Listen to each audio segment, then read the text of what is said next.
Ça. Bon, c'était intéressant quand même, mais à la fin, il a dit, voilà, j'ai prêché pour toi, tu te lèves et le Seigneur va te délivrer. Et on ne savait pas, le chrétien, il était dépressif depuis des années, il cachait à sa femme, à tout le monde, il déprimait, il s'est levé, hop, c'est parti, en un clin d'œil. Parfois, le Seigneur nous fait prêcher pour une personne. Mais là, aujourd'hui, c'est pour tout le monde. Alors, je suis content. Voilà. Alors, j'ai aussi appris, Jean-Philippe, que tu t'apprêtais à prêcher sur le paradis.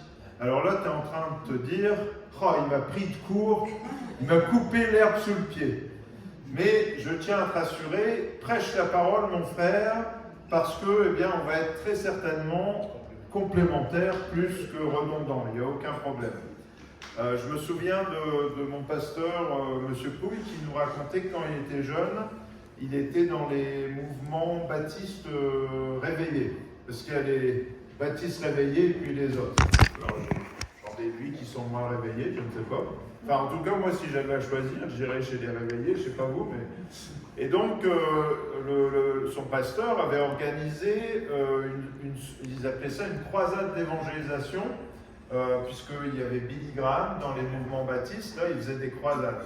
Et donc, pendant 7 jours, c'était dans le Douaisis, là, dans le Nord, il avait invité 7 prédicateurs différents à prêcher. Donc, tous les soirs, il y avait un pasteur qui venait prêcher, ou un évangéliste.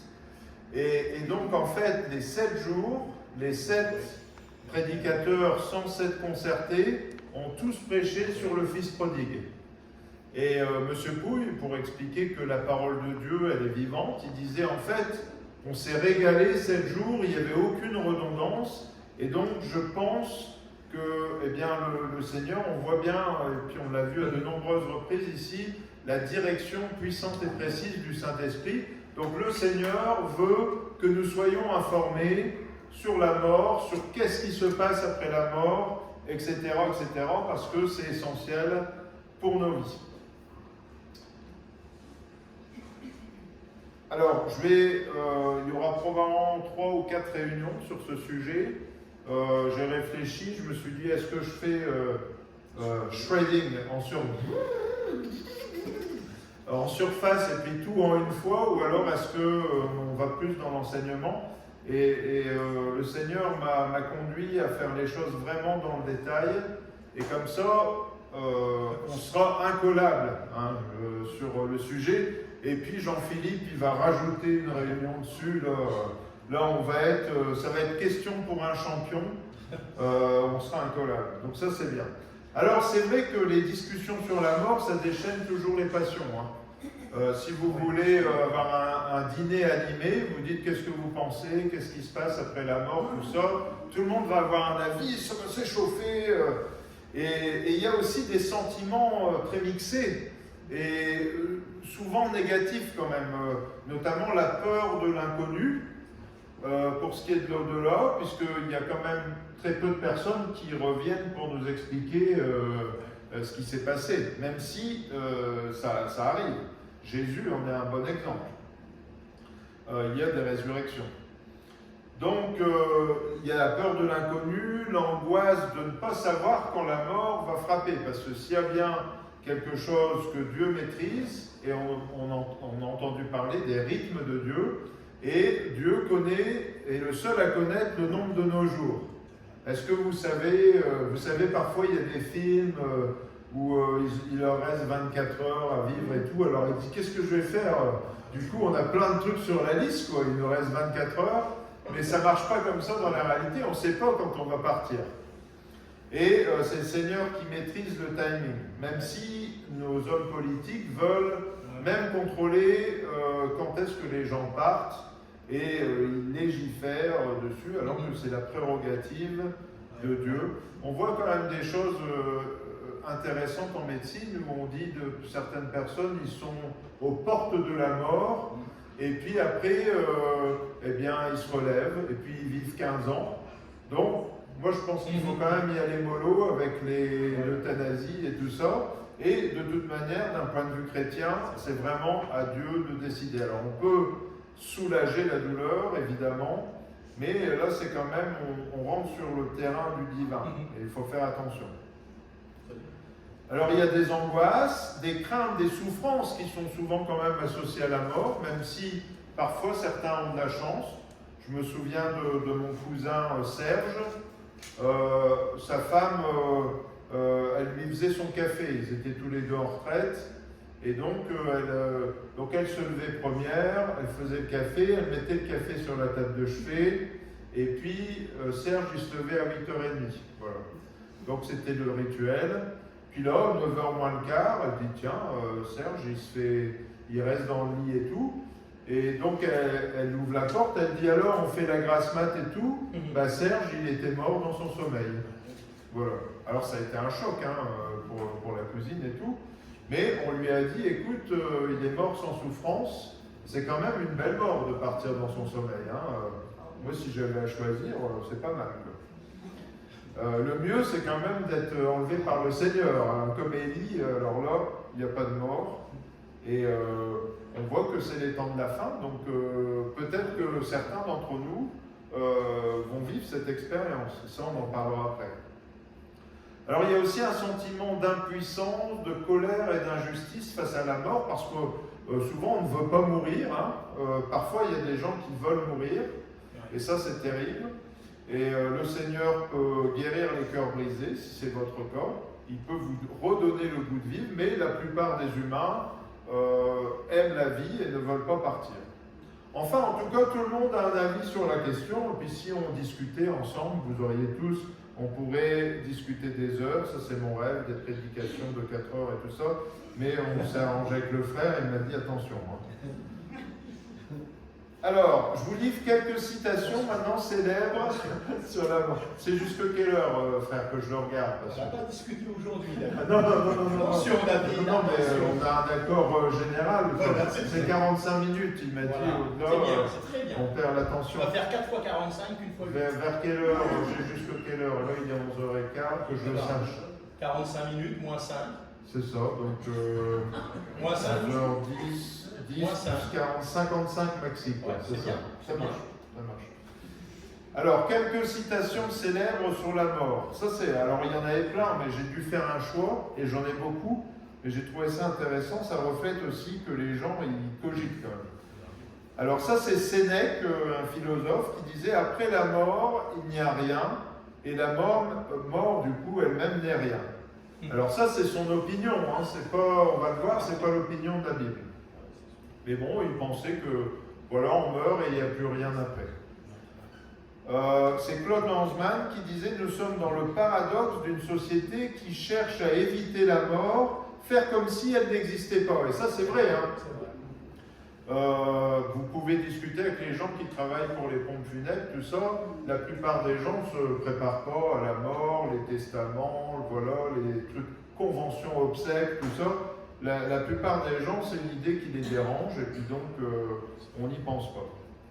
Riche ou pauvre, la mort ne regarde ni les poches, ni la célébrité. Elle frappe quand leur sonne, sans prévenir. Et là, peut-être, il y a des jeunes qui disent, j'ai entendu ça, parce que c'est le rappeur Way Renoir qui est mort il y a quelques jours. Des jeunes, vous connaissez un peu, ou les moins jeunes, je vois Julien, tu t'y connais, il fait, ou tu l'as entendu aux infos peut-être. Hein. Et donc, il est mort prématurément, il avait la trentaine, quoi. Et donc, dans ses chansons, il avait dit ça, la mort, elle frappe les riches, les pauvres, les célèbres, les pas célèbres. C'est vrai, hein. Gabriel Sénac de Mélan, nous croyons être affligés de la mort d'une personne, donc on va à un enterrement par exemple, quand c'est la mort seule qui fait impression sur nous. C'est vrai que quand on va à un enterrement, tout le monde, il n'y a pas de guélion là, hein.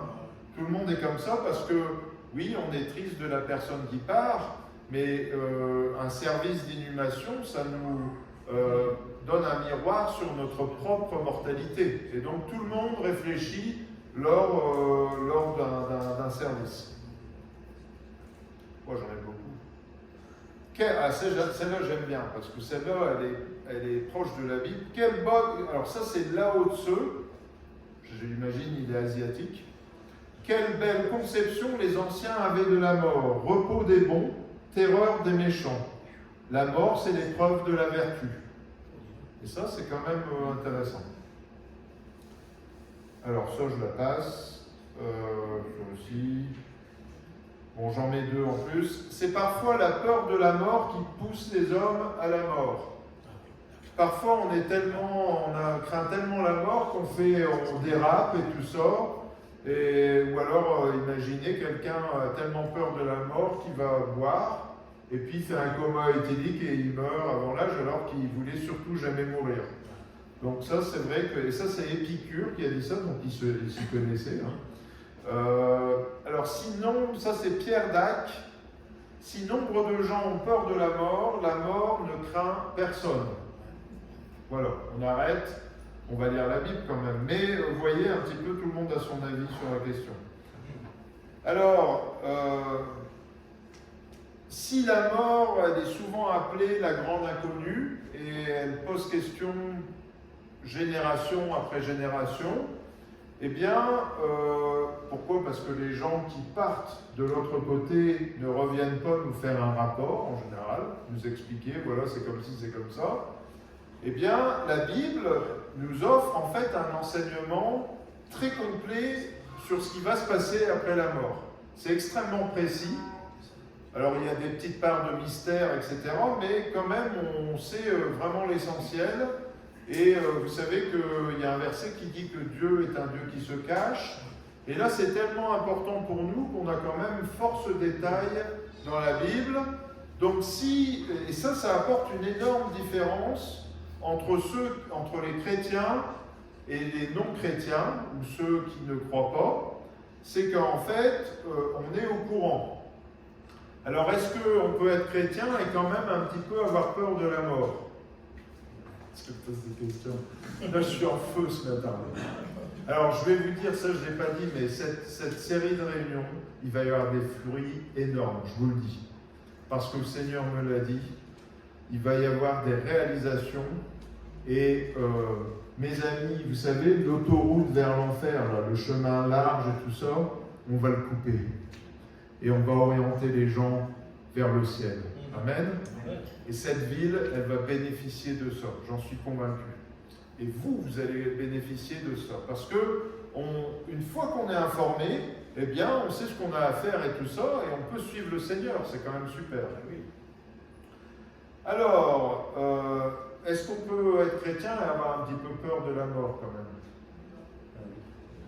Ah oui, quand même. Hein. On se dit, qu'est-ce qui va se passer? Et puis on aime bien, quand on est chrétien, le Seigneur nous bénit, souvent on aime bien la vie, donc on se dit on va laisser, si demain je meurs, je vais laisser mes enfants, au travail, qu'est-ce qu'ils vont faire? 130 personnes au labo, là, en fait ils trouveront quelqu'un d'autre, hein. Puis eux ils se débrouilleront, en fait c'est là. Mais bon, on se pose des questions, etc. Et c'est pas une honte d'être chrétien et d'avoir quand même certaines craintes. Je pense que l'enseignement apaise nos craintes, parce que quand on est bien informé, parfois on a des craintes parce qu'on ne sait pas vraiment. Et ça, je pense que ça va faire une différence, ça va être bien, on va être tous bien au courant de ce qui se passe après la mort. Et ça va apaiser nos craintes, on sait ce que le Seigneur a prévu pour nous. Et si on a encore des craintes, il y a un verset qui dit que le Seigneur est plus grand que nos craintes. Donc quand on a des craintes, qu'est-ce qu'on fait? On les garde, comme ça on se gâche la journée. Oh, je vais garder mes craintes. Je vais vivre dans la crainte. Comme ça, je vais me gâcher ma vie. Non, on apporte nos craintes au Seigneur. Et puis le Seigneur dit, moi je suis plus grand que tes craintes. Et il va nous rassurer, nous parler si on a des questions. Alors, ça fait une énorme différence parce que quand on est aux portes de la mort et qu'on est chrétien, eh bien la mort, elle nous effraie, en tout cas beaucoup moins que pour ceux qui n'ont pas de certitude. Et moi, j'ai toujours vu ça. J'ai vu beaucoup de croyants partir dans la gloire de Dieu en paix, et il y a toujours un petit aspect extraordinaire et spécial quand des chrétiens partent rencontrer le Seigneur. Là, quand on était à Maubeuge, là, avec le frère Pouille, on faisait des visites, je vous passe les détails, mais on voit des choses, on est dans des situations, parfois il m'envoyait tout seul et tout. Mais ce qui est incroyable, c'est de voir des bien-aimés chrétiens partir, et c'est toujours extraordinaire. On a vu aussi des gens partir sans l'assurance du salut et dans la terreur. parce que la mort, quand on n'est pas prêt, elle nous terrifie. Et j'ai presque envie de dire, c'est le sursaut de l'âme qui dit, la terreur, elle est réelle, c'est qu'on n'est pas prêt, et la conscience essaye de nous rattraper à la dernière minute, de dire il est encore temps de se tourner vers le Seigneur. Et même les plus grands athées, comme Voltaire, à l'heure de la mort, eh bien, il paraît qu'il a appelé un prêtre. Alors que toute sa vie, il s'est moqué du clergé, mais il a quand même appelé un prêtre à la fin de sa vie, tellement il avait peur. Voilà. Mais dans le texte aux Hébreux, chapitre 2, verset 14, il est dit « Ainsi donc, puisque les enfants participent au sang à la chair, il, c'est-à-dire Jésus, y a également participé lui-même, afin que par la mort, il anéantit celui qui a la puissance de la mort, c'est-à-dire le diable, et qu'il délivra tous ceux qui, par crainte de la mort, étaient toute leur vie retenus dans la servitude. » Donc c'est terrible d'avoir peur de la mort, ça nous gâche toute notre vie. Je connais un homme qui, lorsqu'il a été au carnaval de Rio, et là il a vu une voyante. Et la voyante, elle lui a dit « tu mourras jeune ». Et toute sa vie, il a eu peur, et puis il est encore vivant. Il doit avoir 85, 86, mais ça lui a gâché sa vie. Hein. Eh bien, le Seigneur, il ne vous dit pas ça. Le Seigneur, il vous dit, sois tranquille, fais la paix avec moi. Et puis, tu meurs vieux ou jeune, de toute manière, c'est que le début de l'aventure. Et donc, le Seigneur a cette capacité de vous délivrer, si vous avez de la crainte de la mort, de cette servitude, en faisant la paix avec lui, en étant en paix, en recevant le salut par la foi du Seigneur Jésus. Et ça, c'est super. Je me souviens des derniers jours de ma grand-mère. Donc, elle avait un peu plus de 80 ans. Et donc, elle avait des hypoglycémies, tout ça. Donc, elle fait une prise de sang. Et puis, on lui diagnostique un cancer du pancréas. Donc, elle a rendez-vous avec le médecin pour discuter. Elle me dit, tu veux pas venir et tout ça. Je dis, bah si, bien sûr. Et on y va, et puis là, elle dit au médecin, moi je suis prête, hein, je suis sauvée, elle lui témoigne, elle dit donc, me faites pas parce que je sais, vous les médecins, vous baratinez et tout ça, vous dites pas aux gens qu'ils ont un cancer, donc moi je veux tout savoir, et puis si c'est mauvais, je veux savoir combien de temps j'ai encore. Le gars il dit, bah d'accord, vous avez 3 mois, vous avez un cancer du pancréas, ces cancers-là, quand on les découvre, c'est souvent trop tard, vous avez 3 mois. Bon, 6 mois, elle a eu 6 mois, donc merci Seigneur. Donc comme quoi, les médecins, ils font ce qu'ils peuvent. Mais, vous voyez quand même qu'elle allait de moins en moins bien. Mais elle n'a pas souffert. Alors je peux vous dire, cancer du pancréas, elle n'a jamais souffert. Déjà, ça, le premier miracle. Et puis, un samedi, elle nous dit, j'ai fait une liste. Donc vous me convoquez, tous ces gens-là, c'était des proches, etc. Et donc, mais elle ne nous disait pas pourquoi. Bon, nous, avec mon frère, on obéit, quoi, hein, c'est la grand-mère quand même. Donc on appelle les gens, elle dit qu'ils viennent à 14h et tout ça. Donc il y en a plein la chambre. Puis là, elle fait ça comme ça avec ses mains, elle dit, je voulais tous vous voir parce que le Seigneur va me reprendre, c'est imminent. Donc quand on dit qu'on ne sait pas l'heure de sa mort, parfois le Seigneur nous indique quand même. Donc les gens étaient quand même, c'était émotionnel quoi, hein, puisqu'ils disaient « Ah, Luisette !» Voilà, donc, mais elle a pu dire au revoir à tout le monde, elle leur a parlé, tout ça, les a encouragés. Et elle est morte dans la nuit. Et quand le médecin est venu, en fait, elle commençait, ses jambes devenaient noires, et c'était le sang, etc. Ça commençait avec le cardiaque et tout ça. Et il a dit heureusement qu'elle est morte parce que si elle aurait dû mourir normalement dans d'atroces souffrances. Et en fait, le Seigneur l'a repris pendant la nuit. Voilà, ça c'est la mort avec le Seigneur, sans crainte. Elle a dit au médecin, moi je veux savoir, je suis prête, pas de problème. Et puis après, elle appelle tout le monde, elle dit on se revoit de l'autre côté. Moi j'y vais et je vous salue bien. Voilà. Et ça, vous pouvez avoir cette assurance. Les chrétiens, nés de nouveau, ont une crainte modérée de la mort. C'est plus un problème pour eux. Et ils sont, comme disait Paul, si je reste, je suis content. Sinon, la mort m'est un gain, parce que je retrouve le Seigneur. Alors, on continue. L'homme n'était pas originellement destiné à mourir. Est-ce que vous savez ça? Bah ouais, c'est dommage, hein. Alors, je vous lis dans Genèse, chapitre 3, au verset 17, même 19. C'est à la suite, donc il parle à Adam et Ève, après la désobéissance et que Adam et Ève aient mangé le fruit de l'arbre de la connaissance, du bien et du mal. C'est à la sueur de ton visage que tu mangeras du pain, jusqu'à ce que tu retournes dans la terre, d'où tu as été pris, car tu es poussière, et tu retourneras dans la poussière. Puisque tu as écouté la voix de ta femme, tu as mangé de l'arbre au sujet duquel je t'avais donné cet ordre, tu n'en mangeras point, le sol sera maudit, etc.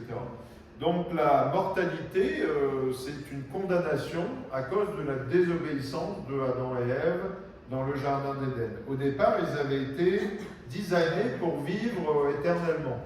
Et d'ailleurs, ils avaient dans le jardin d'Éden, s'ils ne pouvaient pas toucher à l'arbre de la connaissance du bien et du mal, ils pouvaient toucher à l'arbre de la vie.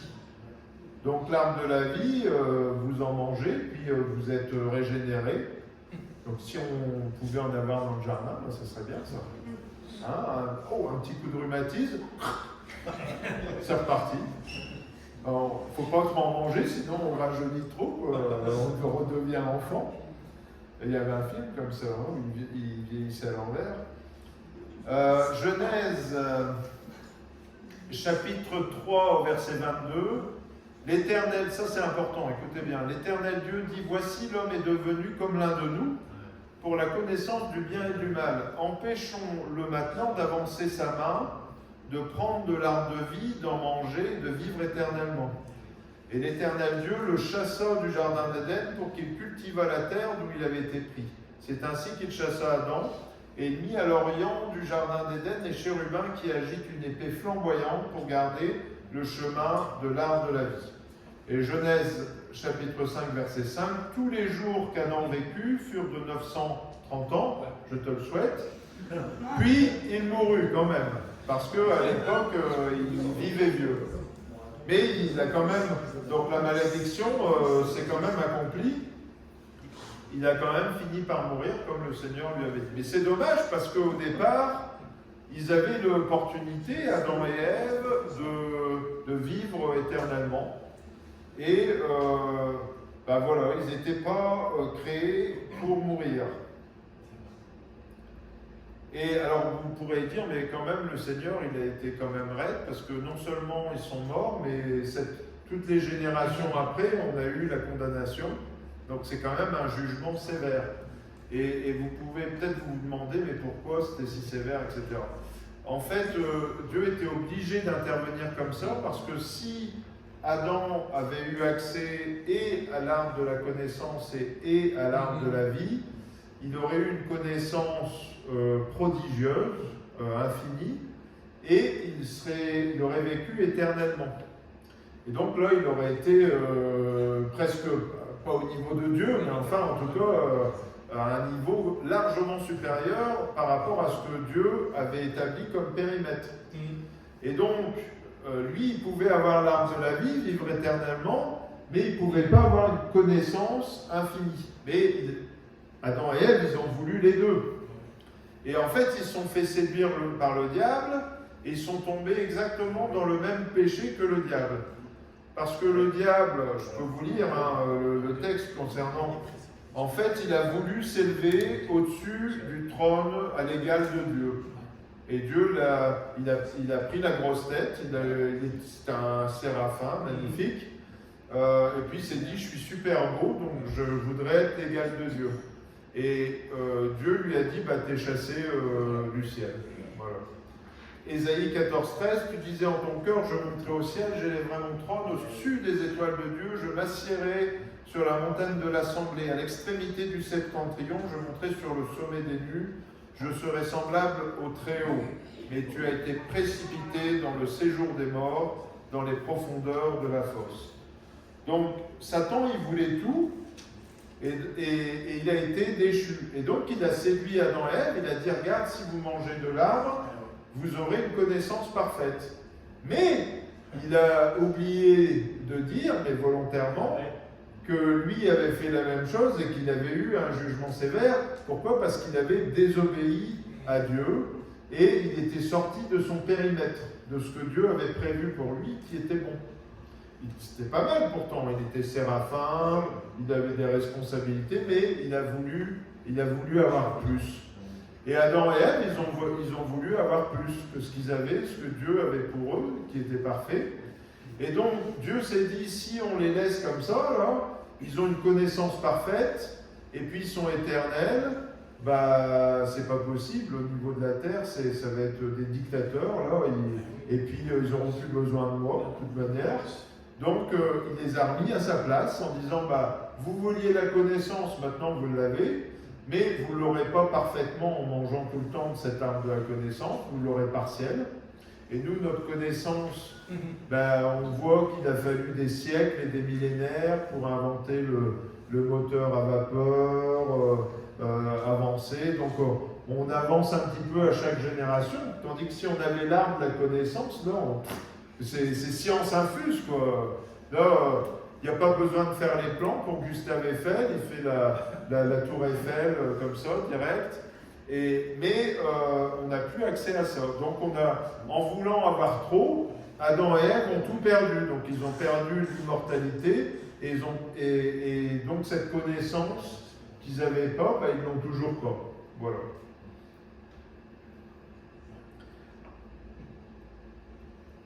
Alors, j'avais quelque chose là, il me semble. C'est ça, on l'a dit. Oui, moi je vais partager l'expérience. C'est vrai que moi, mon travail, je suis chercheur, donc je travaille sur les gènes de prédisposition à l'obésité, et puis on les découvre un à un et tout ça. Puis par moments, je dis Seigneur, c'est pathétique parce que ça fait 20 ans que je bosse sur le domaine, puis je vais arriver au ciel, je vais avoir toute la connaissance de pourquoi il faudrait presque changer de métier. Alors le métier, il est beau parce qu'on découvre toute la complexité de la création.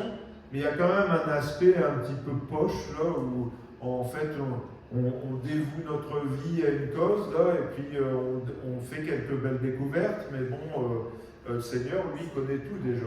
Hein. Et d'ailleurs, parfois, je le prie, hein, même souvent, pour que, je dis, bah, quitte à ce qu'on soit payé par les impôts des Français, autant qu'on fasse des découvertes, tu nous ouvres un petit coin du ciel, là, pour qu'au moins on fasse un travail efficace. Si vous connaissez la phrase du général de Gaulle, il y a beaucoup de chercheurs, mais peu de trouveurs. Voilà, donc nous, on trouve peut-être un petit peu plus que les autres, parce qu'il y a le directeur qui prie. Hein? Alors, j'ai noté parole pour quelqu'un. Et le Seigneur m'a parlé là, il m'a dit, il faut que tu dises ça. Adam et Ève, ils avaient droit à tout sauf à une chose. Mais il a fallu qu'ils désobéissent. Ils avaient un commandement. Ce n'était pas les 10 commandements, hein, ils n'en avaient qu'un quand même. Franchement, il y a plein d'arbres dans tout le jardin d'Éden, de toutes les formes, des bananes, des mangues, de toutes sortes, sublimes. Et puis le Seigneur dit, regardez, il y a des milliers d'arbres. Et puis vous avez l'arbre de la vie, vous vivez pour l'éternité, c'est super. Par contre, celui-là, vous ne pouvez pas y toucher.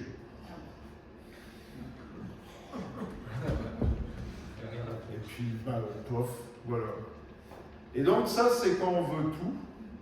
Parce que le Seigneur, parfois, il ne donne pas tout. Parce qu'il a un périmètre pour nous.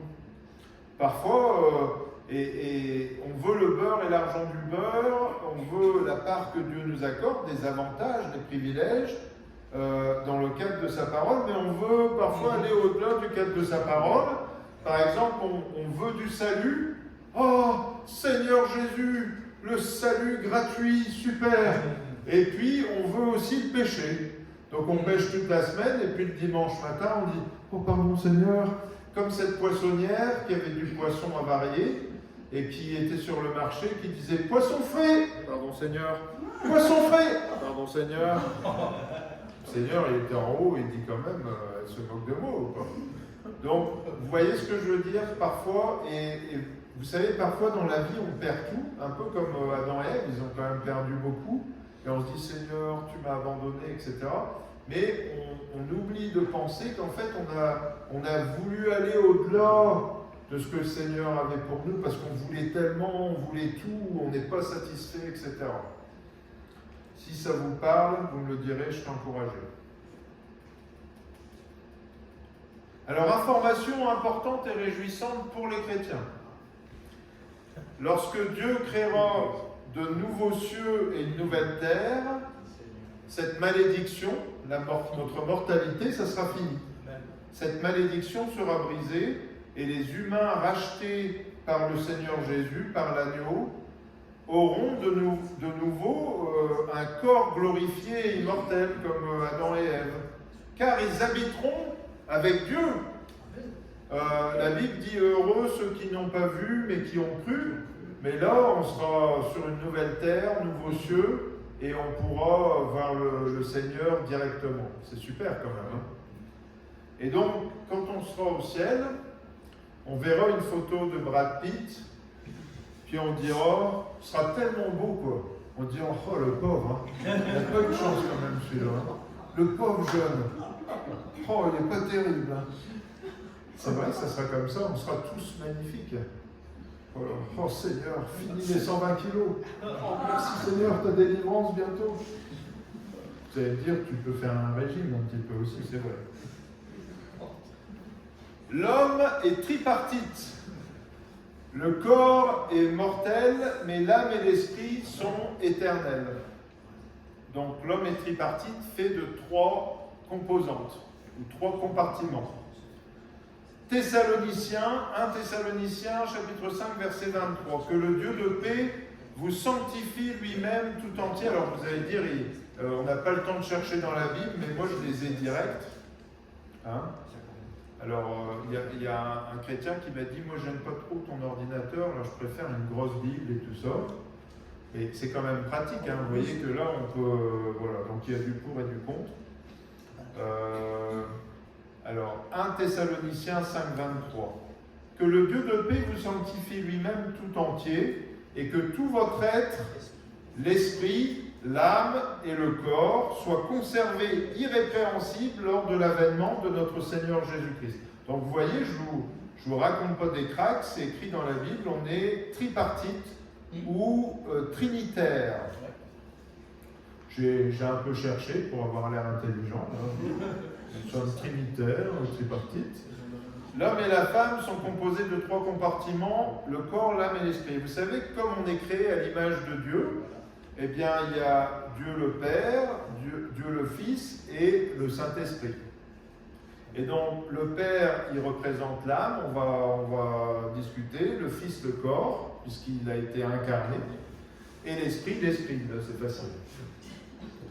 Donc vous voyez qu'il y a une logique, hein, quand même quand le Seigneur dit qu'on est créé à son image, ben on est tripartite, comme Dieu est trinitaire. Le corps correspond à notre dimension charnelle, matérielle, c'est nos 5 sens. Donc on peut toucher, on peut sentir, on peut voir, c'est le monde physique. Voilà. L'âme, ça correspond à notre dimension psychique. Donc c'est là où il y a notre réflexion, notre volonté, nos émotions, nos raisonnements. Et l'esprit, et parfois on fait l'erreur, on dit l'esprit c'est il a un esprit matheux et tout ça, mais dans la Bible, l'esprit c'est vraiment divin. C'est un compartiment que Dieu a mis en nous et qui est d'essence divine. C'est immatériel, c'est éternel. Et en fait, l'esprit, c'est le souffle de vie que Dieu a formé en nous. Vous savez, Adam, il est devenu une âme vivante. C'est quelque chose de divin que Dieu nous a donné aux humains. Et c'est le plan fondamental de notre identité, la partie divine créée et donnée par Dieu, qui nous sépare de toutes les autres espèces, puisque les animaux, Alain, c'est toi qui montrais, là tu as des petits chatons, c'est ça? C'était toi, hein? Voilà. Les chatons, là, ils sont contents, ils ont un corps, ils ont une forme d'esprit, parce qu'ils ont une logique, ils voient une souris, ils sautent dessus. Donc ils ont un raisonnement qui est plus limité que le nôtre, mais ils n'ont pas d'âme. Enfin, ils n'ont pas cet esprit éternel. Et donc nous, on a ça, et beaucoup de gens ne sont pas au courant qu'ils ont ce trésor fabuleux, cette composante éternelle, et qui porte la signature de Dieu. C'est pour ça que les humains sont tellement spectaculaires, uniques, chacun a sa personnalité, voilà, et ça c'est la signature de le Seigneur nous a dit, tiens Jean-Philippe, je vais le faire comme ça, je vais faire qu'il aime les Vosges, je vais le designer comme ça. Vosges forever, voilà. Voilà, il a sa personnalité, etc. Et ça, c'est vrai que les humains, c'est extraordinaire, on est tous différents, il n'y en a pas un qui est semblable. Donc notre corps, alors, la partie, l'esprit, c'est la partie qui est la plus ignorée par les gens. Parce que c'est, ah oui, j'ai des sentiments, j'ai été blessé par ce qu'il m'a dit, etc. Donc l'âme, le sentiment, on est au courant. Le corps, on est au courant, on va à la muscu pour le glorifier, l'améliorer. Mais l'esprit, beaucoup de gens ne savent pas qu'ils ont cette composante qui nous permet de communiquer avec Dieu. Quand vous avez là, un chant de louange et vous sentez l'onction de Dieu, c'est l'esprit en vous qui est capable de communiquer avec Dieu. Et beaucoup de gens, ils n'utilisent pas, c'est terrible. Ils ne vont jamais à l'église, ils l'ignorent. C'est vraiment terrible. Tu as un esprit qui est immatériel et éternel. Et c'est un cadeau de Dieu. Donc notre corps, il est entièrement matériel, notre esprit est totalement immatériel, et notre âme, ça se situe entre les deux, parce que vous savez, il y a le cerveau, là, ça connecte tout ça, donc on voit bien que, ben voilà, il y a des connexions, l'esprit, la logique, etc. Donc il y a une partie qui est matérielle, mais aussi une partie qui est immatérielle dans notre âme. Alors, Ecclésiaste, avant que la poussière retourne à la terre comme elle y était, et que l'esprit, Ecclésiaste chapitre 12, verset 7, je cite pour que vous me croyiez sur parole, avant que la poussière retourne à la terre comme elle y était, et que l'esprit retourne à Dieu qui l'a donné. Genèse 6.3, alors l'Éternel dit, mon esprit ne restera pas toujours dans l'homme, mon esprit ne restera pas toujours dans l'homme. Quand je vous dis qu'on a quelque chose de Dieu en nous, c'est bien exprimé là, mon esprit. Donc il y a cette connexion, c'est une partie de lui qui est en nous. Mon esprit ne restera pas toujours dans l'homme, car l'homme n'est que chair, et ses jours seront de 120 ans. Et on voit bien, il n'y a pas grand monde qui vit au-dessus de 120 ans. C'est vrai que cette limite-là, vous pouvez chercher, des gens à 140, 150, ça n'existe pas. Et même Jeanne Calment, beaucoup pensent que c'était une erreur d'identité, tout ça, parce qu'il y en a très peu. Ah bah oui, moi j'ai vu une conférence là, avec un démographe, il a montré les courbes, donc jusque 100 ans, ça peut encore arriver, mais alors après, là, les taux de mortalité à 100 ans, ça décoche. Là, chaque année, la cohorte, on ne va pas beaucoup au-dessus. Déjà, 100 ans, c'est bien.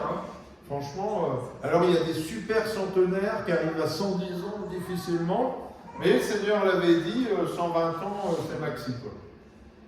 Jésus s'écria d'une voix forte, Évangile de Luc, chapitre 23, verset 46, « Père, je remets mon esprit entre tes mains. » Donc vous voyez, le corps meurt, mais je remets mon esprit, la composante divine, immatérielle, éternelle, et en disant ces paroles, il expira. Donc Jésus, l'esprit, repart vers le Père, et le corps, il est mis dans le tombeau. Alors, comme nous l'avons vu, après la condamnation du Jardin d'Éden, notre corps est pour l'instant mortel. Par contre, notre esprit est éternel, et à notre mort physique, c'est une certitude que votre esprit retournera à Dieu qui l'a créé. N'ayez aucun doute là-dessus, c'est ce qui va se passer, mes frères et sœurs. Beaucoup de gens, à l'image de Sénèque, hein, on l'a lu, il y a la mort, ça n'existe pas, il n'y a pas de mort, ils doutent de l'existence d'un Dieu éternel et d'un esprit éternel chez les humains. Vous savez pourquoi les athées aiment être athées, ou libres penseurs, ou agnostiques, on ne sait pas trop. Là, alors ils vont dire non mais il y a la science montre que, la science montre rien du tout. La science est incapable de prouver si Dieu existe ou n'existe pas. Il y a par contre des preuves indirectes. Quand un mort ressuscite par la prière, c'est quand même une belle preuve indirecte que Dieu est tout puissant. Mais le prouver par A plus B, par un théorème, on ne peut pas. Donc, en fait, alors il y a une église, il y a des aspects philosophiques, les scientifiques, machin, donc moi je suis athée parce que je suis plus intelligent que le monde. En fait, comme disait Louis Pasteur, un peu de science éloigne de Dieu. Moi je fais de la science depuis un bon moment. Je peux vous dire que les faits scientifiques des dernières décennies, il faut être un abruti pour croire que Dieu n'existe pas en étant scientifique. Et en fait, je le vois avec certains collègues, c'est pas une histoire de logique, c'est personnel. C'est-à-dire que c'est pratique d'être athée, parce que quand Dieu n'existe plus, on n'a plus besoin de rendre des comptes sur notre vie, vous comprenez ? Et donc c'est agréable parce qu'on peut faire n'importe quoi, et puis on n'a pas à rendre de compte après. Donc c'est séduisant d'être athée, Dieu n'existe pas. Mais laissez-moi vous dire quelque chose, c'est pas parce que, vous savez, c'est comme les autruches là, qui mettent la tête dans le sable en disant il n'y a pas d'ennemi, et puis ils se font dévorer du coup parce que l'ennemi est l'homme, elle ne le voit plus, elle dit c'est bon, il n'est plus là, il n'existe plus. Voilà, et puis là il y a... alors en Australie, je ne suis pas sûr. Ils avaient un lion, mais ils l'ont liquidé, ou un tigre de Tasmanie. Donc, ceci dit, qu'est-ce que je voulais dire? Ça m'a un peu troublé, frère. Un prédateur passe et il dévore l'autruche. Ah, voilà. Donc, c'est pas parce qu'un athée dit Dieu n'existe plus qu'il fait disparaître Dieu. Moi, ça me fait bien rire quand même.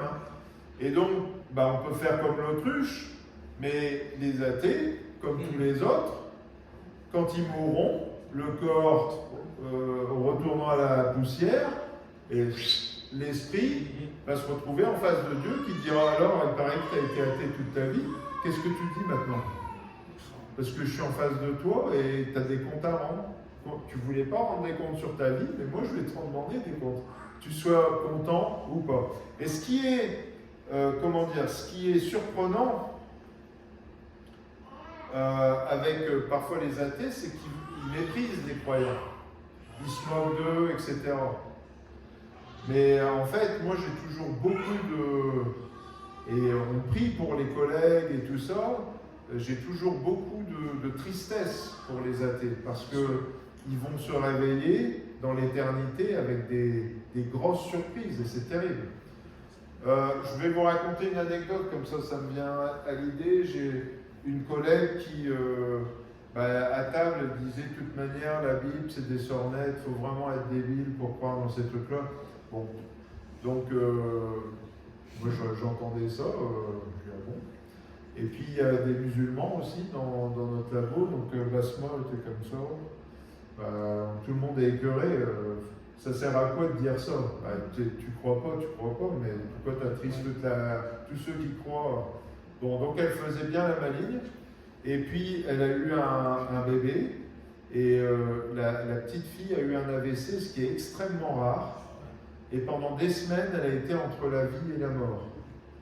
Et là, notre collègue, elle a envoyé un email en disant « Merci pour vos prières », elle s'en est sortie, et l'attitude a changé. Parce que, et les athées, ils font les malins, ils claquent les bretelles, il faut leur témoigner, parce qu'un jour, ça va être terrible. Voilà. Alors, vous savez ce que disait Pascal, c'est le paradoxe du philosophe Pascal, c'est vaut mieux croire en Dieu et se tromper, que de ne pas croire en Dieu et de se tromper. Parce que si les chrétiens croient en Dieu et qu'ils se trompent, ils ne perdent pas grand-chose. Ils sont comme les athées, voilà. Et moi, quand je dis ça, je peux vous certifier que Dieu existe. Ne croyez pas que j'en doute. J'ai vu trop de choses. Ce que je dis souvent au Seigneur, je dis Seigneur, c'est comme David qui dit où fuirai-je loin de toi? Je peux être rétrograde, je peux retourner en arrière et tout ça, mais je ne pourrai jamais dire que Dieu n'agit pas après tout ce que j'ai vu. Moi j'avais 5 ans, un gamin qui arrive, il ne savait pas marcher, le pasteur prie, la semaine d'après, il arrive dans l'église en courant. Donc on en a trop vu. Dieu existe, il n'y a aucun doute là-dessus. Mais disons que si on raisonne par l'absurde, parce qu'on est tous au courant, en tout cas tous les chrétiens, que Dieu existe, parce qu'il répond à nos prières, on a une vie avec lui tous les jours, il n'y a aucun problème. Mais mettons qu'on va aider ceux qui ne croient pas à nous rejoindre, parce que les plus intelligents sont les croyants. Si tu es athée et que tu te trompes, le prix à payer est très lourd, parce que ce que dit la Bible, c'est que si tu n'as pas cru et que tu n'as pas fait la paix avec Dieu, c'est la perdition éternelle en enfer. Tandis que si les chrétiens ils croient en Dieu et ils se trompent, ils essayent de faire le mieux possible, donc tout le monde les aime bien, ils disent oh celui-là, je lui tape sur la tête, il me rend bien, et tout ça, ils sont super les chrétiens. Donc les gens, ils nous torturent un petit peu parfois, ils nous persécutent, mais quand ça ne va pas, ils viennent nous voir, et je parlais de ce témoignage, pour la prière. Moi, quand ça n'a pas été, le papa, il est venu, parce qu'il a un fond protestant, pour que je prie pour la petite fille. Il est venu au labo avec la petite fille. Donc, les gens font les malins, mais au fond d'eux-mêmes, ils savent qu'on a quelque chose qu'ils n'ont pas. Et rejoins le club. Rejoins le club. Si tu as été athée, c'est pas grave. Il est toujours temps de changer d'avis. Hein? Qu'est-ce que vous en pensez? La Bible dit dans Romains, chapitre 14, verset 11, car il est écrit, je suis vivant, dit le Seigneur, tout genou fléchira devant moi et toute langue donnera gloire à Dieu. Athée, non athée, tout le monde. Et puis la Bible dit qu'on sera tous dans le silence, de toute manière. Si on va, ils disent, ah, moi je vais lui dire à Dieu et tout, tu lui diras rien parce que c'est déjà écrit, de toute manière dans la Bible, tu vas arriver. Voilà. Et puis on voit même les apôtres et tout ça, quand ils sont à la présence du Seigneur, ils sont au sol comme ça, et puis pour qu'ils se tiennent debout, il faut qu'un ange leur mette un coup d'accélérateur, là, sinon ils sont... tu diras rien à Dieu. Tu comprendras dans l'éternité, si tu n'as pas fait la paix avec Dieu, tu t'es trompé et que c'est trop tard.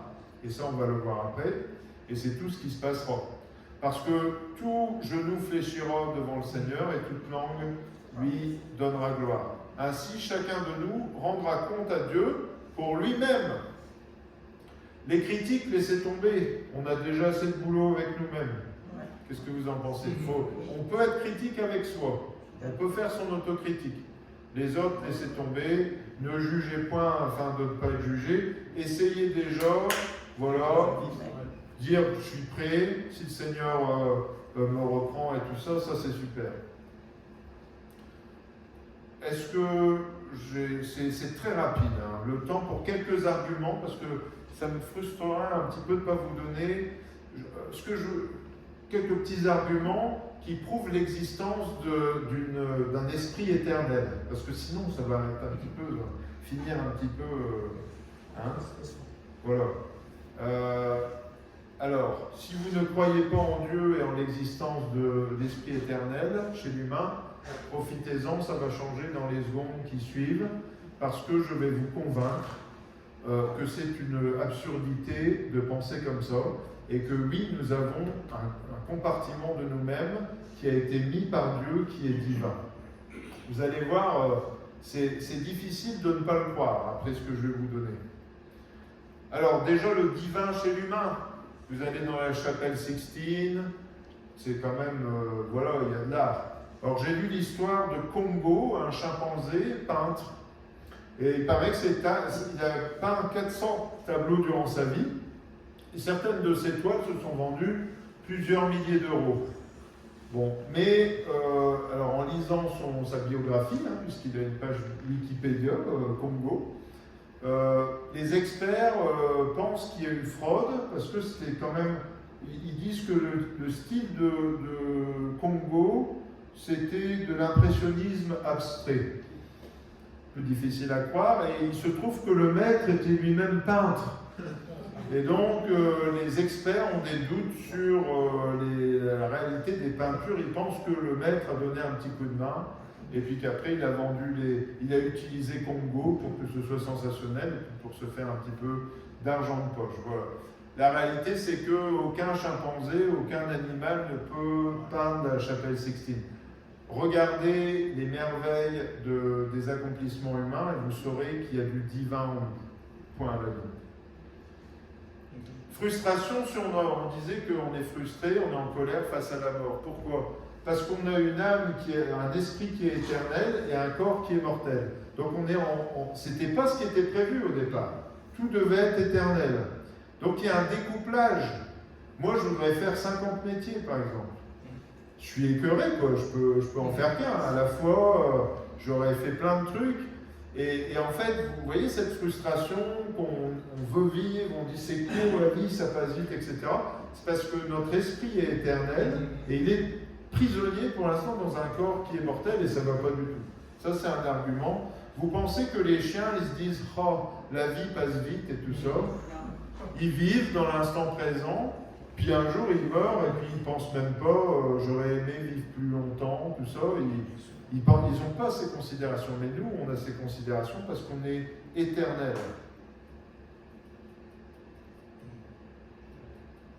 Alors, le désir d'absolu chez l'humain, vivre la perfection, le beau, le bonheur, l'amour, la vérité, le bien, la justice absolue, bien ça, c'est des choses qu'on ne vivra jamais sur la terre actuelle.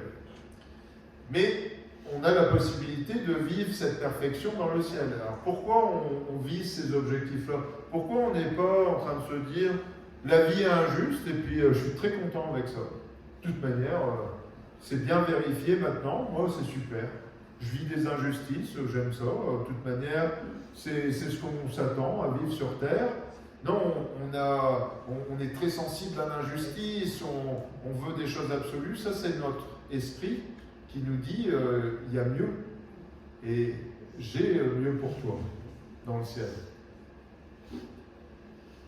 Voilà, mon chien, lui, il rêve que d'une promenade, un bon dîner, un coussin et pas être trop loin de moi parce qu'il paraît que c'est des sticky dogs, donc voilà, je peux faire 50 fois l'aller-retour, il va me suivre, il aime bien son maître, mais il n'a pas des ambitions de justice absolue, tout ça. Ses besoins élémentaires, manger, dormir, tout ça, être confortable, ça lui suffit largement. Mais nous, les humains, ça ne nous suffit pas. Hein. On a des rêves, on a des désirs extraordinaires. Bon, le fait qu'une majorité d'humains quand même pensent qu'il y a une vie après la mort, c'est quand même un argument intéressant. Il n'y a quand même pas une majorité d'athées sur la planète, donc ça fait réfléchir. Et de différentes cultures, dans tous les pays, avec des formes différentes, des croyances différentes. Mais l'être humain, la Bible dit qu'il y a la pensée de l'éternité en lui. Et donc du coup, ça montre qu'on a probablement un esprit qui est éternel. La nécessité que des injustices qui n'ont pas été jugées et punies sur terre, et que la justice passe dans le ciel. Je pense par exemple à Hitler, il a ordonné la mort de millions de personnes, puis quand ça a été le moment de passer en jugement, il s'est suicidé. Ça n'a pas bien terminé pour lui, mais il n'a pas eu à vivre, voilà, vous devez rendre compte maintenant. S'il n'y a pas de dogme-là, voilà, il s'en est bien sorti et tout ça. Nous, les chrétiens, on croit qu'il y aura une justice de Dieu pour toutes choses cachées. Vous savez, tous ceux qui échappent là, au filet et tout ça, eh bien, la Bible nous parle de livres avec nos actions, etc. Et ça, surtout ceux qui sont victimes, ça donne beaucoup de consolation de savoir que parce que parfois il y a aussi des procès où l'innocent est condamné, ou alors l'accusé n'est pas condamné, il s'en sort parce qu'il a un bon avocat. O.J. Simpson, il a tué sa femme, il a dit, ouais, je t'ai tué et tout. il a payé Kardashian, un super avocat, et puis il est ressorti libre, parce que vice de forme, machin. Vous imaginez la famille de la femme de O.J. Simpson, il y a de quoi être écœuré quand même. Mais dans l'éternité, eh bien, il y aura un jugement. Résurrection des morts. Est-ce que vous avez déjà vu des animaux qui ont ressuscité dans la Bible? Non. Parce que pour ressusciter, c'est quoi la résurrection? C'est l'esprit qui revient, en fait, dans le corps. Vous savez, quand Paul, il y a Eutychus là, qui tombe de la fenêtre, tout le monde dit « Ah, il est mort et tout ». Il arrive, il dit « Non, non, son esprit est encore en lui », il prie, le gamin, il se relève et tout.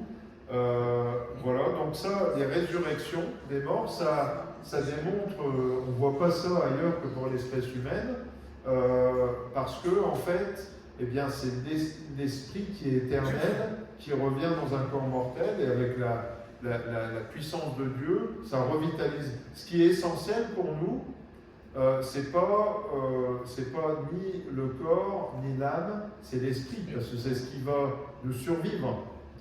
Et c'est pour ça que nous, on veut être remplis de l'Esprit de Dieu. On veut que cette vie, on veut la faire croître, la vie de l'Esprit, parce qu'elle va se continuer dans le ciel. La Bible dit quand on a l'Esprit, ça jaillit jusque dans l'éternité, jusque dans le ciel.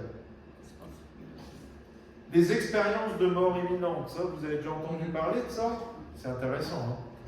Il y a des gens qui ils meurent cliniquement, et puis ils se voient, ils sont dans le bloc opératoire, et puis ils montent. Une fois, il y en a un, il dit j'ai vécu ça, alors les médecins, ils disent quand même, les infirmières, ils débloquent un petit peu, parce qu'après les gens reviennent, c'est une sorte de résurrection en fait. Et puis il dit, en fait, sur le toit de l'hôpital, il y a une chaussure rouge. Ils sont allés voir, il y avait une chaussure rouge. Donc là, ils ont moins rigolé. Donc il y a des choses curieuses, et il y a des expériences très très agréables. Il y a même des enfants qui sont morts quelques instants, qui reviennent et disent, j'ai rencontré ma grande sœur. Et puis en fait, la grande sœur était morte, et les parents n'en avaient jamais parlé. J'ai rencontré mon grand-père, ma grande sœur, et puis les gamins, ils ont 4-5 ans, ils n'ont jamais rencontré ces personnes-là, ils ne savaient pas les secrets de famille, ils reviennent, ils disent j'ai rencontré ma grande sœur dans le ciel, etc. Donc le Seigneur permet, vous vous rendez compte de la grâce de Dieu, il permet parfois à certaines personnes d'expérimenter l'au-delà. C'est ce que Paul a vécu, il s'est fait lapider, il dit j'ai été dans le 3e ciel, et puis les gens lui ont prié pour lui, il est revenu, c'est ce qui s'est passé. Et en fait, Dieu nous fait grâce. Certains vivent des expériences très très agréables. Et certains parlent avec Jésus. C'est leur témoignage. Après, vous pouvez dire, ça n'engage que eux. Certains vivent des expériences très désagréables. Et donc, si vous lisez, il y a des bouquins avec des centaines d'expériences comme ça racontées. Il n'y a que 2 lieux. Il n'y a pas le purgatoire entre les deux, des trucs. Les gens, c'est soit le paradis, soit l'enfer, soit super, soit c'est pas super. Et certains disent c'est comme le néant, mais c'est tellement désagréable, c'est l'isolement, le néant complet. Donc même le néant, en fait, c'est horrible. Nous, on n'est pas fait pour être tout seul. Bon, il y a aussi l'effet scientifique, j'ai presque fini. La physique quantique démontre que avant les gens disaient si c'est pas matériel, ça n'existe pas.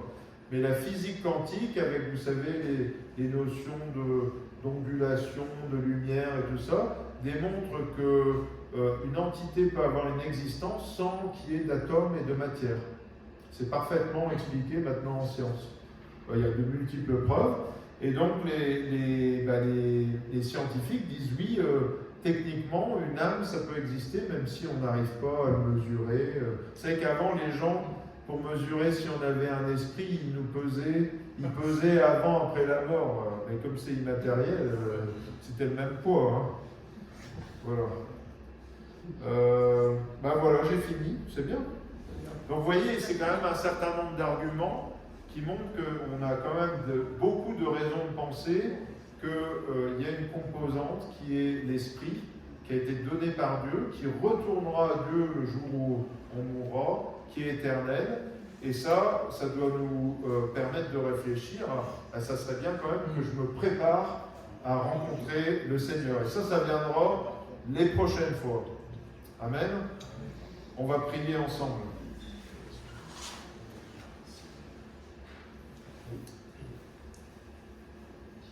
Seigneur, tu as parlé par plusieurs de tes serviteurs sur cette ville de Saint-Dié.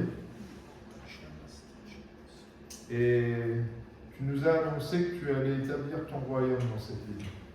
Tu es le Dieu de cette ville. Tu es le roi de ses habitants. Tu es le Seigneur de notre nation. Avec ta lumière, Seigneur, tu chasses les ténèbres. Tu apportes ta paix là où il n'y a pas de paix, où il y a la terreur de la mort. Tu apportes l'espoir là où il n'y a que le désespoir. C'est ce que tu fais dans notre vie. Qui est comme toi, Seigneur? Qui peut changer cette ville à part toi? Les politiques essayent, ils n'y arrivent pas. Tout le monde essaye. Mais toi, Seigneur, tu peux changer cette ville, elle t'appartient. Seigneur, je te prie que cette église que tu as implantée, elle soit la colonne et l'appui de la vérité dans cette ville. Seigneur, nous sommes bâtis sur la pierre angulaire, sur le rocher, sur Christ. Et Seigneur, ma prière, c'est que cette pierre angulaire bloque ce chemin large qui mène des âmes à la perdition dans cette ville. Seigneur, et que ton Église soit un pont entre l'enfer et le ciel, en prêchant ta parole avec puissance, avec l'aide et l'assistance de ton Saint-Esprit. Alléluia. Seigneur, que ton Église amène à des demi-tours. Tu dis que donner notre cœur au Seigneur, c'est recevoir son pardon et faire demi-tour sur notre vie. Tu vois toutes ces âmes qui vont lentement vers la perdition éternelle. Et Seigneur, je te prie d'utiliser ton Église ici pour inverser la vapeur, pour faire échec aux plans et aux forteresses de l'ennemi dans cette ville. Seigneur, tu abats les liens d'incrédulité, d'indifférence, de tiédeur au milieu de nous dans cette ville. Seigneur, tu interviens. Seigneur, je te glorifie pour ce que tu as déjà fait. Seigneur, ça fait 1 an qu'on a ouvert cette église. Tu as fait tellement pour les uns et les autres. Il nous faudrait des heures pour témoigner déjà de tout ce que tu as fait. Nous avons vu ta gloire, Seigneur. Seigneur, merci pour ce que tu as fait. Seigneur, merci pour ce que tu as fait ce matin. Merci pour avoir parlé au cœur sur YouTube, dans cette salle, Seigneur, et ta parole. Seigneur, je te prie que s'il y a la moindre personne qui ne croit pas dans l'éternité de son âme, Seigneur, que tu graves cette parole dans les cœurs. Seigneur, je refuse qu'il y ait une personne qui ne reçoive pas ton éternité, cette parole dans son cœur ce matin. Seigneur, nous voulons le filet plein. Seigneur, nous voulons la moisson ici. Seigneur, ta parole a été apportée et maintenant par le Saint-Esprit, Seigneur, tu interviens dans toutes les vies, tu parles, tu convaincs de péché. Seigneur, tu fais changer les idées. Seigneur, les athées deviennent tes plus fidèles serviteurs, Seigneur, ce matin. Alléluia, tu as répondu aux questions, je te bénis. Et Seigneur, je te bénis pour toutes les œuvres divines qui sont à venir encore, parce que nous n'avons rien vu. Seigneur, je te prie vraiment de nous conduire. Tu bénis Jean-Philippe quand il a prêché de ta part, Seigneur. Oh, qu'il y ait un flot abondant de salut dans cette ville. Seigneur, que tu t'acquières un peuple nombreux. Et je te remercie, Seigneur, pour ton aide. Je te remercie, Seigneur, pour la joie de prêcher ta parole. Seigneur, nous sommes gâtés de te servir. Oh, Seigneur, nous sommes les serviteurs. Tu es notre patron, Seigneur. c'est merveilleux. Mais quelle expérience à chaque fois. Je te bénis, Seigneur, pour ce privilège. C'est une grâce, Seigneur, que tu nous fais. Seigneur, nous ne sommes pas meilleurs que les autres. Seigneur, mais tu nous inspires ce matin. Tu nous inspires à chaque prédication ici. Et qu'à chaque fois que ta parole soit portée, ce soit comme un marteau qui frappe, Seigneur, et qui sauve. Je te bénis, Seigneur, une épée tranchante qui amène à la vie. Une tristesse selon Dieu qui amène à la vie éternelle. Je te bénis, Seigneur Jésus, pour ce que tu fais ce matin. Amen, gloire à toi. Alléluia. Je te bénis, Seigneur, je te rends gloire. Parce que tu as parlé à mon cœur, Seigneur. Je reçu de toi, Seigneur. Beaucoup ce matin, Seigneur. Je te remercie. Je bénis ce frère, Seigneur, qui a accepté d'être l'instrument, ton instrument. Merci, mon Dieu. Nous avons appris de toi. Amen.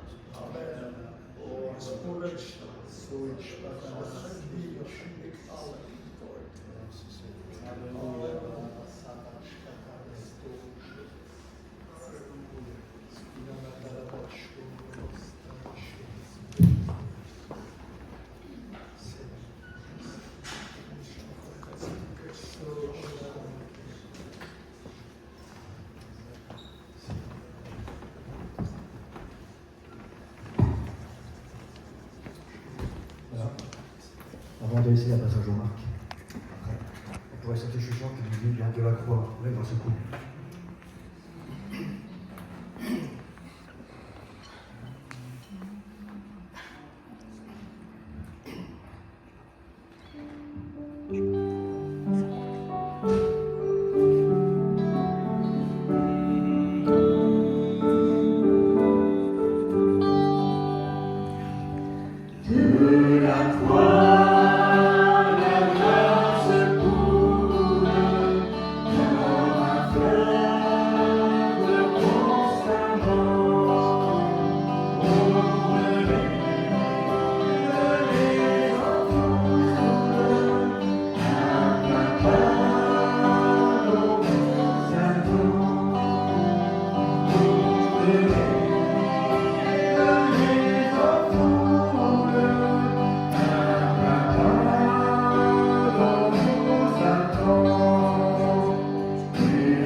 Voilà, que Dieu soit béni. Merci au Seigneur pour sa parole ce matin et pour l'action de son esprit. Amen.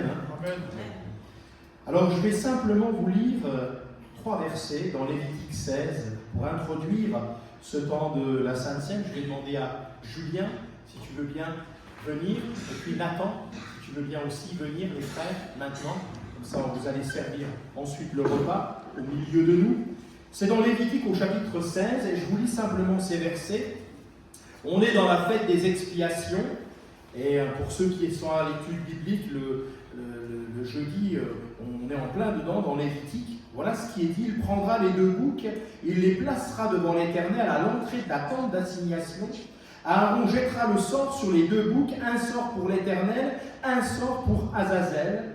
Aaron fera approcher le bouc sur lequel est tombé le sort pour l'Éternel, il l'offrira en sacrifice d'expiation, et le bouc sur lequel est tombé le sort pour Azazel sera placé vivant devant l'Éternel, afin qu'il serve à faire l'expiation et qu'il soit lâché dans le désert pour Azazel. Ici, très simplement, 2 boucs sont évoqués, un qui va être offert en sacrifice et l'autre qui va être envoyé dans le désert. Et quand vous lisez les versets 20 à 22, avant qu'il soit envoyé dans le désert, ce 2e bouc, il y a quelque chose de particulier qui va être fait. C'est que le souverain sacrificateur va poser ses mains sur le bouc et il va faire un transfert des péchés du peuple sur ce bouc avant qu'il soit envoyé dans le désert. Alors je ne veux pas être long, mais simplement, nous avons au travers du sacrifice de Jésus, l'agneau de Dieu, eh bien les 2 aspects. Tout d'abord, il est offert, son sang nous lave, nous purifie de tout péché. Et ensuite, la parole de Dieu dit qu'il a éloigné de nous nos péchés.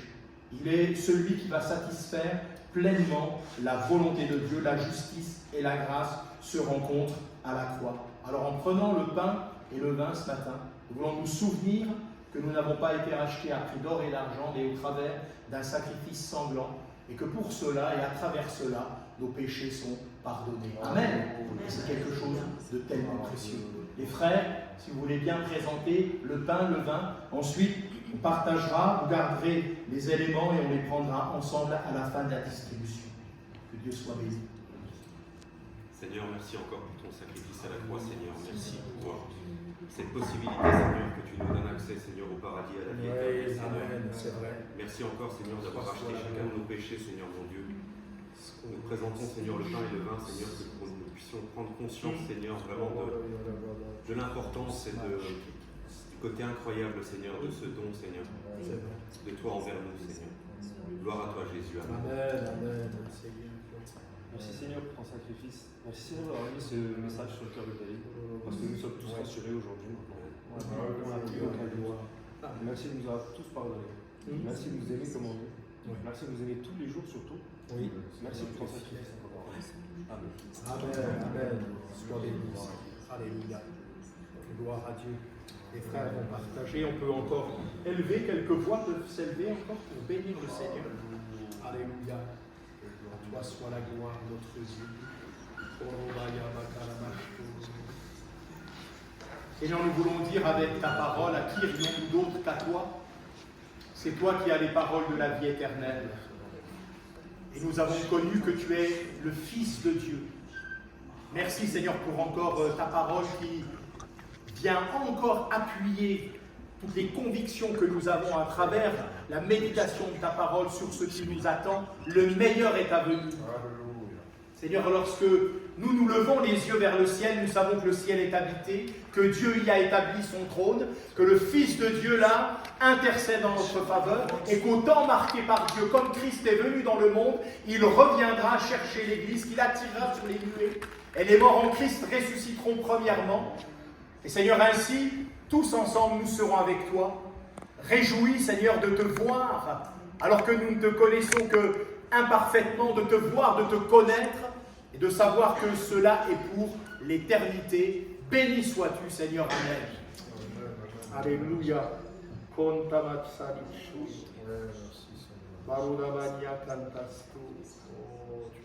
Célébrons ton nom, Seigneur. Alléluia.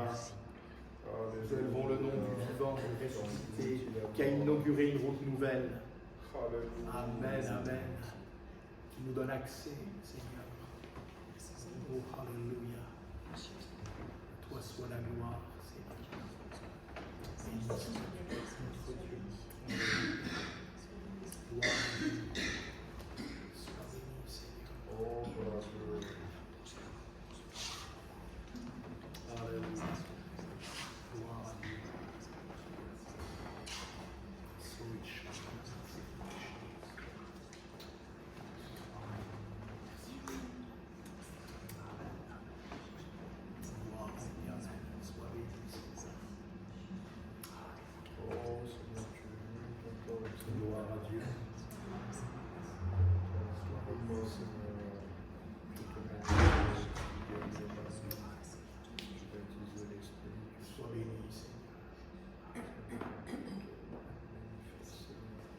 Alors on peut prendre le pain ensemble. Merci Seigneur. Tu as accepté, Seigneur, d'être mis en croix, afin que nous puissions être épargnés et graciés. Le juste s'est fait coupable pour que le coupable soit gracié, justifié. Prends la coupe ensemble. Merci Seigneur. Le sang précieux de l'agneau de Dieu qui est péché du monde. Alléluia. Puissance. Il y a puissance. Alléluia. Toi soit la gloire. Notre Dieu. Alléluia. Gloire à l'agneau. Merci Seigneur. Gloire à Dieu. Coach Alamaspalice.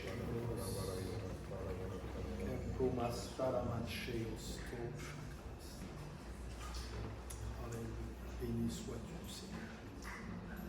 Amen, amen, que Dieu soit béni, amen. Amen.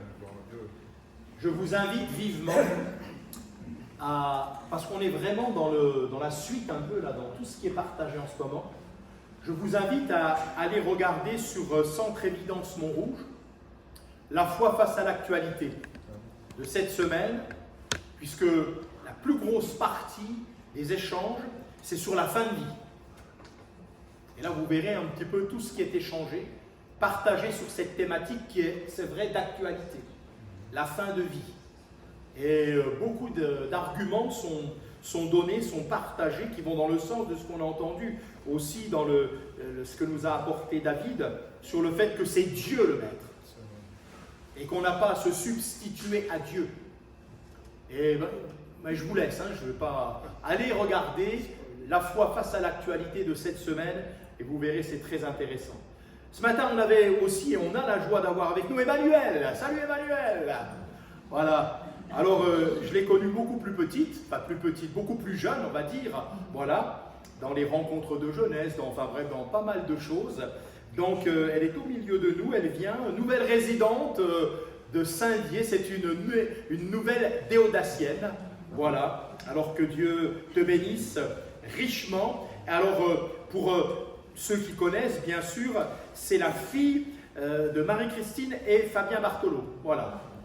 Donc, on la connaît, on connaît les parents, enfin, voilà, en tout cas, que Dieu te bénisse, vraiment. Tu as vu ici, Montpellier il fait beau, mais ici c'est exceptionnel. T'as vu, Et ici, là, si tu te mets là, il faut mettre la crème solaire.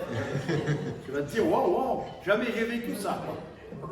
Voilà, en tout cas, que Dieu te bénisse pour la suite. Alors, elle est dans une formation maintenant, là.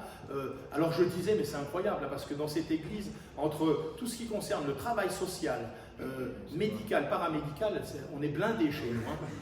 Parce qu'elle, elle est en plus dans une formation pour être directrice encore, tu peux le dire plutôt. Directrice des établissements et services médico-sociaux et sociaux.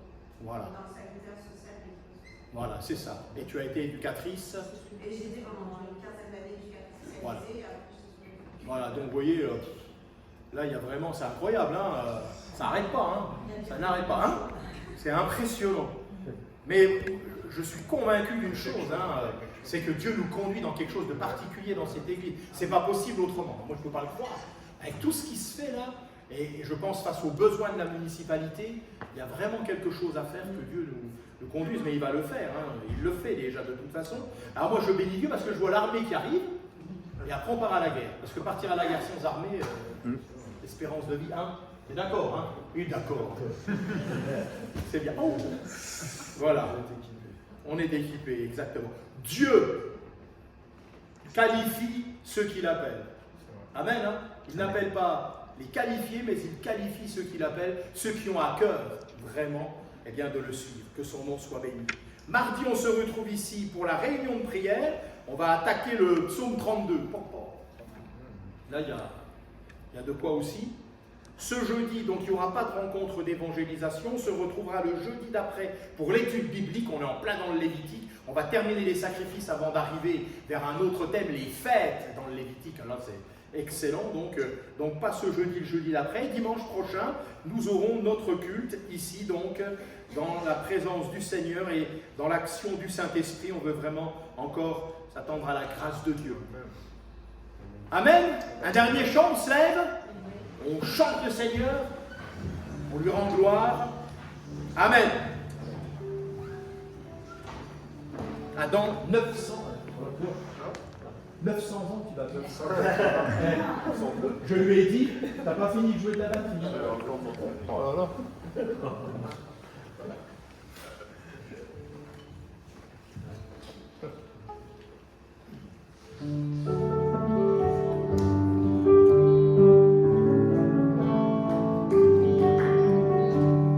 Il est sorti du tombeau.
Chacun de vos demeures et que Dieu vous bénisse. Amen. Merci.